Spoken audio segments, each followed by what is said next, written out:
السلام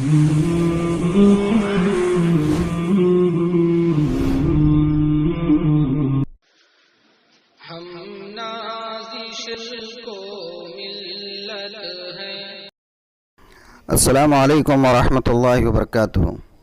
ناظرین کرام، کورونا وائرس کی وبا سے ملک کو بچانے کے نام پر ہمارے ملک کے وزیر اعظم نریندر مودی ملک پر ہندو تہذیب تھوپنے کا جو کام کر رہے ہیں اس سے ہر شخص واقف ہے۔ اسلام کے عقیدہ توحید سے واقف اور دینی شعور کے حامل افراد ملک بھر میں اس کے خلاف صدائے احتجاج بلند کر رہے ہیں، تو وہیں کچھ نام نہاد دلال علماء حکومت کی چاپلوسی کر کے اس کو خوش کرنے میں لگے ہوئے ہیں۔ افسوس اور حیرت کی بات تو یہ ہے کہ خود ملت اسلامیہ ہندیہ کے سرمایہ افتخار دارالعلوم ندوۃ العلما کی مرکزی عمارت اور اس کے دروازے پر بھی چراغاں کیا گیا، جس نے سبھی کو حیرت میں ڈال دیا۔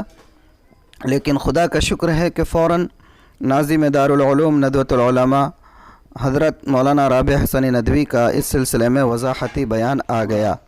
مجھے آج رات 10 بجے اپنی قیامگاہ رائے بریلی میں اچانک اس کا پتہ چلا۔ اس کا مجھے سخت صدمہ پہنچا۔